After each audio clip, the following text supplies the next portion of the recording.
Hello everyone, हामी चाहिँ अब जर्नल इन्ट्रिजको कुराहरू गर्न गइरहेका छौँ र हामीले एकाउन्टिङमा चाहिँ जस्तै एकाउन्टिङ इक्वेसनको कुराहरू गरेका छौँ। र अब जर्नल इन्ट्रिज भनेको चाहिँ के हो भन्दा कुनै पनि ट्रान्जेक्सन्सहरूलाई चाहिँ हामीले रेकर्ड गर्ने एउटा बुकलाई जर्नल बुक भनेर भनिन्छ। त्यो बुकमा ट्रान्जेक्सन्सहरूलाई सिस्टमेटिकल्ली रेकर्ड गर्ने एउटा क्रोनोलोजिकल अर्डरमा रेकर्ड गर्ने फाइनेन्सियल ट्रान्जेक्सन्सहरूलाई त्यो प्रोसेसलाई हामीले जर्नल भनेर भन्छौँ है। जर्नलले चाहिँ अब डेट वाइज हाम्रो फाइनेन्सियल ट्रान्जेक्सन्सहरूलाई रेकर्ड गरिदिने कामहरू गर्छ। जर्नल बनाउँदाखेरि हामीले फर्स्ट कुराहरू के बुझ्नुपर्छ भन्दा rules of debit and credit. Journal entries बनाउँदाखेरि चाहिँ डेबिट र क्रेडिटको रुल्सहरू चाहिँ हामीले राम्रोसँग बुझ्नुपर्छ। जस्तै अब डेबिट र क्रेडिट बुझ्ने रुल्सहरू कस्तो छ त भन्दा एउटा छ टाइप्स अफ अकाउन्ट, अर्को छ basis of changes in assets liabilities and capital है। एसेट्स लायबिलिटिज र क्यापिटलमा के चेन्ज आएको छ त्यसको आधारमा हामीले जर्नल बनाउन सक्छौँ। त्यसै गरी टाइप्स अफ एकाउन्टको कुराहरू छ। टाइप्स अफ एकाउन्टमा चाहिँ पर्सनल अकाउन्ट, त्यसपछि नोमिनल अकाउन्ट र रियल अकाउन्ट है। पर्सनल अकाउन्ट, रियल अकाउन्ट र नोमिनल अकाउन्ट भन्न पनि सक्छौँ। तीनटा टाइप्सको अकाउन्टहरूले चाहिँ के भन्छ भन्दा जस्तै फर्स्टमा आउँछ पर्सनल एकाउन्टको कुराहरू। टाइप्स अफ एकाउन्टमा पर्सनल एकाउन्ट। पर्सनल भन्ने बित्तिकै के बुझिन्छ भन्दा कुनै पनि एउटा इन्डिभिजुअल, एउटा व्यक्ति अथवा एउटा संस्थाको अकाउन्ट बनाइन्छ भने त्यसलाई हामीले पर्सनल अकाउन्ट भन्छौँ।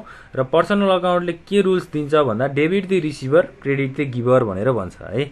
पर्सनल अकाउन्टले जे कुराहरू रिसिभ भयो त्यसलाई हामीले डेबिटमा राख्ने, जे कुराहरू पाइयो त्यसलाई हामीले डेबिटमा राख्ने, र जे कुराहरू हामीबाट गएको छ अथवा हामीले कसैलाई दिएको छौँ त्यसलाई चाहिँ क्रेडिटमा राख्ने। त्यसै गरी अर्को रियल अकाउन्टको कुराहरू छ। रियल अकाउन्टमा चाहिँ रियल अकाउन्टको रुल्स भनेको के हो भन्दा what comes in debit, what goes out credit है। रियल अकाउन्टमा चाहिँ जस्तै एसेट्सको कुराहरू होइन, अब फर्निचरको कुराहरू आउन सक्छ, त्यसै गरी मेसिनरीको कुराहरू आउन सक्छ। त्यो कुराहरू चाहिँ हामीले रियल अकाउन्टमा राख्छौँ होइन। रियल अकाउन्टको रुल्स भनेको what comes in debit, what goes out credit. अब नोमिनल अकाउन्टमा जाउँ लास्टमा। नोमिनल अकाउन्टमा के भनेका छौँ त भन्दा जस्तै एक्सपेन्सेस, कुनै पनि खर्च आम्दानीहरू भयो भने नोमिनल अकाउन्टको रुल्स युज गर्ने। नोमिनल अकाउन्टको रुल्समा चाहिँ अल एक्सपेन्सेस एन्ड लसेस भनेको सबै खर्च र घाटालाई डेबिटमा राख्ने, र all incomes and gains are credited भनेको आम्दानी र प्रफिटहरू, आम्दानी फाइदाहरूलाई चाहिँ हामीले क्रेडिटमा राख्ने। तीनटा टाइप्स अफ अकाउन्टको कुराहरू छ। र अब हामीले कुरा गर्न लागेको भनेको सिम्पल जर्नल इन्ट्रिजको हो। सिम्पल जर्नल इन्ट्रिजमा चाहिँ कस्तो खालको ट्रान्जेक्सन्सहरू हुन्छ र त्यसलाई कसरी रेकर्ड गर्ने भन्ने कुराहरू हामी डिस्कस गर्छौँ। फर्स्टमा छ स्टार्टिङ बिजनेस। स्टार्टिङ बिजनेस भनेको बिजनेस सुरु गर्दाखेरि कसरी स्टार्ट गरिन्छ त्यसलाई कसरी रेकर्ड गर्ने। जस्तै Nimesh started business with capital ₹1 lakh. निमेशले चाहिँ 1 लाख रुपियाँ चाहिँ क्यापिटल इन्भेस्ट गरेको छ आफ्नो बिजनेसमा भनेपछि बिजनेसको लागि यो के हुन्छ त क्यास अकाउन्ट डेबिट हुन्छ। क्यास अकाउन्टलाई हामीले डेबिट गर्छौँ टु क्यापिटल अकाउन्ट अथवा निमेश अकाउन्ट। अब यो कस्तो खालको अकाउन्ट, हाम्रो कुन टाइप्स अफ अकाउन्टमा जान्छ त पर्सनल अकाउन्टमा जान्छ। किनभने निमेश भनेको एउटा इन्डिभिजुअल हो, एउटा व्यक्ति हो। व्यक्तिको खाता बनाउँदाखेरि हामीले पर्सनल एकाउन्टको रुलहरू युज गर्छौँ। पर्सनल अकाउन्टमा के भनेको थियो त debit the receiver, credit the giver होइन। Debit the receiver, credit the giver. यसरी हामीले जर्नल इन्ट्रिज बनाउँछौँ। 1 लाख रुपियाँ यहाँ छ, 1 लाख रुपियाँ क्रेडिटमा छ। ल अब अर्को खालको ट्रान्जेक्सन कस्तो हुन्छ हेरौँ। जस्तै cash withdraw from business for personal use. Personal भनेको प्राइभेट युज है, ₹1500। अब बिजनेसबाट 1500 रुपियाँ चाहिँ आफ्नो प्राइभेट खर्च अथवा आफूले गर्ने व्यक्तिगत खर्च चाहिँ उसले बिजनेसबाट निकाल्यो भनेपछि बिजनेसको लागि के हुन्छ त यो घाटा हुन्छ होइन। अब बिजनेसको लागि घाटा भनेको एक्सपेन्सेस हो। एक्सपेन्सेसलाई हामीले के गर्छौँ भनेका छौँ नोमिनल अकाउन्टमा all expenses and losses are debited भनेको बिजनेसलाई घाटा भइसकेपछि अब ड्रइङ अकाउन्ट भनेर बनाउँछौँ हामीले। ड्रइङ अकाउन्ट चाहिँ डेबिटमा राख्नु पर्यो टु क्यास अकाउन्ट। ड्रइङ भनेको अब घाटा भयो है, 1500 रुपियाँ डेबिटमा राख्नु पर्यो, 1500 रुपियाँ चाहिँ क्रेडिटमा राख्नु पर्यो है। Being cash withdrawn for personal use, personal युजको लागि क्यास निकालियो बिजनेसबाट। ल माथि के भन्नु पर्यो यहाँ, बिङ इन्भेस्टेड क्यापिटल भनेर भन्दा पनि हुन्छ। न्यारेसन भन्छौँ हामीले यसलाई, यो पार्टलाई न्यारेसन भनिन्छ र माथि हामीले यो इन्ट्री गरेको अकाउन्टलाई डेबिट अकाउन्ट र क्रेडिट अकाउन्ट भनेर भनिन्छ। अब अर्को खालको ट्रान्जेक्सन कस्तो हुन्छ है, अब पर्सनल युजको लागि त भयो। अब पर्चेज अफ एसेट्सको कुराहरू गरौँ। सम्पत्ति किनेपछि त्यसलाई हामीले कसरी रेकर्ड गर्छौँ, पर्चेज एसेट्स। एसेट्सलाई पर्चेज गर्दा जस्तै इक्जाम्पलमा लिन सक्छौँ, फर्निचर पर्चेज्ड फर ₹10,000। अब फर्निचर भन्ने बित्तिकै फर्निचर भनेको एसेट्स हो भनेर बुझ्नु पर्यो। एसेट्सलाई हामीले कुन अकाउन्टमा इन्ट्री गर्छौँ त, रियल अकाउन्टमा इन्ट्री गर्छौँ। रियल अकाउन्टको रुल्स के हो, what comes in debit what goes out credit. अब फर्निचर पर्चेज गरिसकेपछि फर्निचर किनेपछि के हुन्छ, फर्निचर आउँछ, त्यसलाई हामीले फर्निचर अकाउन्ट डेबिट भनेर भन्छौँ। टु क्यास अकाउन्ट भनेको क्यास गयो, what comes in debit what goes out credit. Being purchased furniture, ल कति हजारको, 10,000 डेबिटमा राख्नु पर्यो, 10,000 चाहिँ क्रेडिटमा राख्नु पर्यो। अब हामीले यसलाई चाहिँ रियल अकाउन्टको रुल्समा के भन्न सक्छौँ त, what comes in debit what goes out credit. ल अब फर्निचर आयो डेबिट भयो, क्यास गयो क्रेडिट भयो। त्यसै गरी माथि के भन्न सक्छौँ, ड्रइङ भनेको अब यो पर्सनल युजको लागि हो, यसलाई रियल अकाउन्ट अथवा हामीले चाहिँ नोमिनल अकाउन्टमा राख्न सक्छौँ, किनभने यो खर्च भएको छ बिजनेसको लागि। बिजनेसको लागि खर्च हुनु भनेको नोमिनल अकाउन्ट हुनु हो। नोमिनल अकाउन्टमा एक्सपेन्सेसलाई डेबिट गर्नुपर्छ भन्यो, ड्रइङ अकाउन्टलाई डेबिट गरियो। र अब माथि cash account to capital account भनेको कुनै पनि बिजनेसमा इन्भेस्ट गरियो, इन्भेस्ट गर्नु भनेको क्यास आउनु हो, बिजनेसलाई क्यास आउनु भनेको डेबिट। निमेषले दिएको छ, निमेष चाहिँ क्रेडिट, निमेष गिभर भयो। ल अब सेल्स अफ एसेट्स, एसेट्सलाई सेल गरियो भने त्यसलाई कसरी रेकर्ड गर्ने, जस्तै ओल्ड फर्निचर सोल्ड फर ₹5,000। 5,000 मा चाहिँ पुरानो फर्निचर अफिसको बेचियो भनेपछि यहाँ के हुने भयो, अब फर्निचर त बेचियो हैन, फर्निचर बेच्नु भनेको आम्दानी हुनु हो हैन। सामान बेचिसकेपछि के हुन्छ, आम्दानी हुन्छ। आम्दानीलाई हामीले नोमिनल अकाउन्टको क्रेडिटमा राख्छौँ।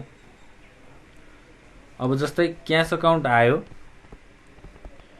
क्यास अकाउन्ट डेबिट 5,000 टु के हुन्छ त यहाँ, फर्निचर अकाउन्ट 5,000 गयो। ल यसरी हामीले बुझ्न सक्छौँ। त्यसै गरी अब क्रेडिट पर्चेजको कुराहरू छ। क्रेडिट पर्चेज भनेको उधारोमा सामान किनेर ल्याएपछि त्यसलाई हामीले कसरी रेकर्ड गर्नुपर्छ भन्ने कुराहरू हो। जस्तै इक्जाम्पलमा भनौँ, गुड्स पर्चेज्ड फ्रम विनोद, विनोदबाट सामान किनियो फर ₹30,000 अन क्रेडिट। विनोदले चाहिँ हामीलाई उधारोमा 30,000 को सामान बेचेको रहेछ भनेपछि अब यसको अकाउन्ट के हुन्छ त, जस्तै अब सामान आयो हैन, गुड्स आयो, गुड्स अकाउन्ट अथवा पर्चेज अकाउन्टलाई हामीले डेबिटमा राख्नु पर्यो, पर्चेज अकाउन्ट डेबिट 30,000। त्यसै गरी टु के हुन्छ त, अब यहाँ विनोदले हामीलाई उधारोमा बेचेको हो, हामीले क्यास त उसलाई तिरेको छैन भनेपछि विनोद अकाउन्ट के हुने भयो, क्रेडिट हुने भयो। क्रेडिटमा 30,000 गर्नु पर्यो। Being goods purchased on credit. अब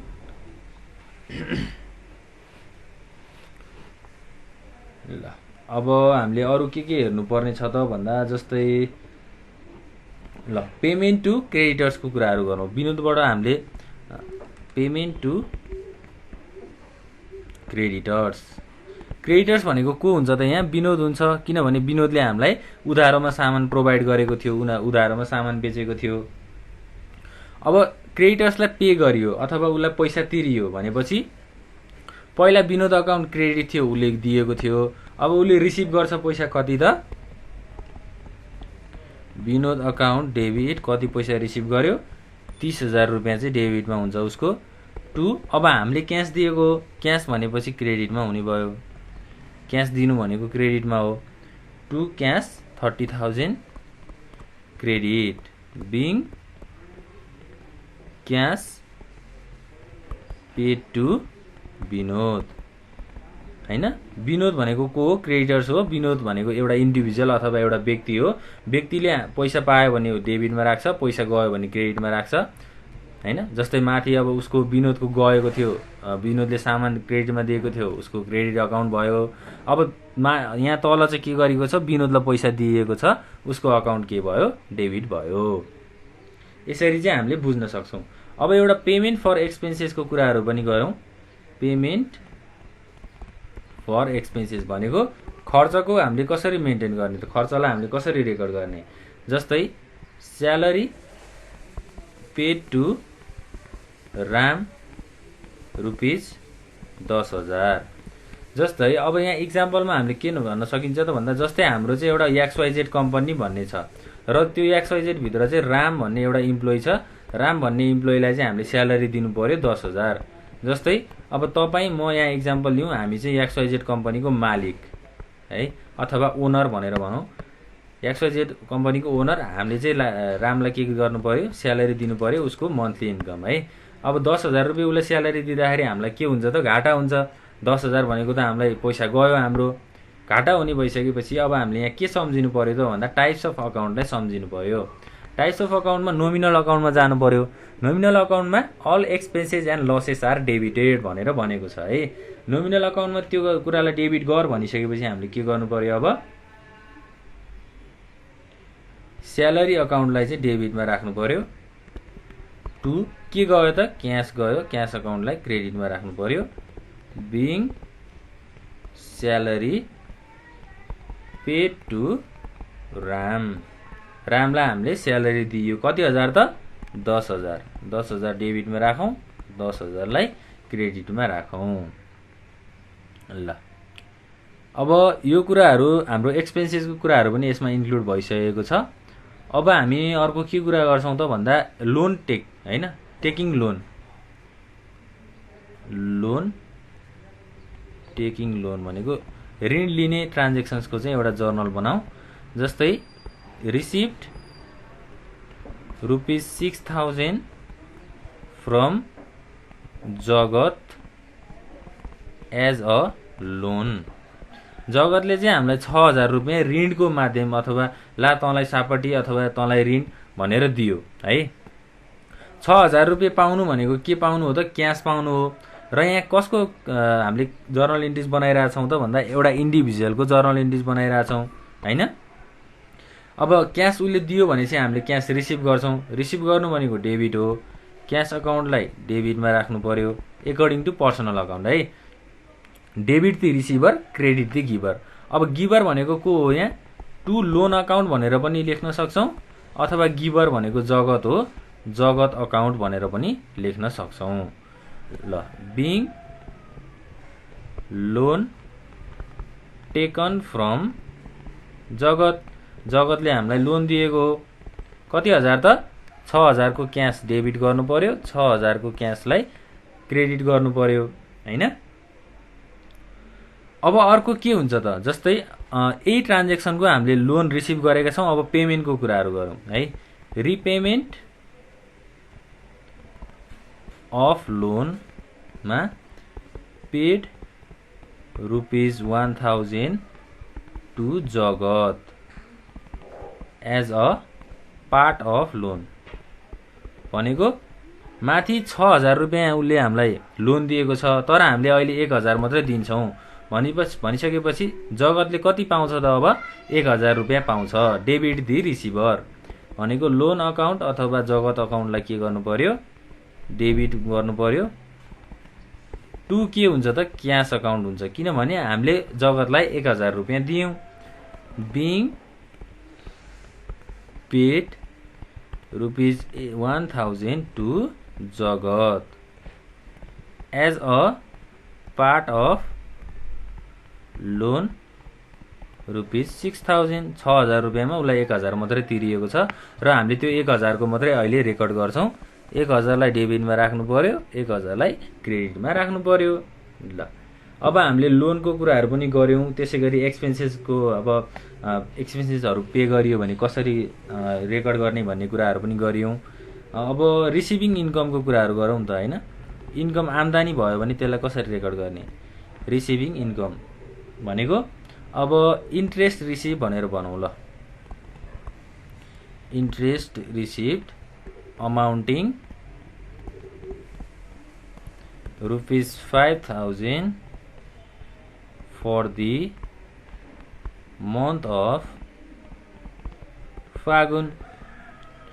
फागुन महिनाको हामीले के रिसिभ गर्यौँ त? इन्ट्रेस्ट रिसिभ गर्यौँ अथवा ब्याज रिसिभ गर्यौँ। जस्तै इक्जाम्पलमा हामीले लिन सक्छौँ। ल हाम्रो ब्याङ्कमा चाहिँ 1 लाख रुपियाँ छ है, 1 लाख रुपियाँ हाम्रो ब्याङ्कमा छ। हामीले फागुन महिनाको 1 लाखको ब्याज चाहिँ कति रुपियाँ पायौँ? 5000 रुपियाँ पायौँ। भनेको यो त हाम्रो लागि आम्दानी हो। आम्दानीलाई हामीले क्यास आयो नि त हाम्रो, हैन? 5000 रुपियाँ क्यास आयो।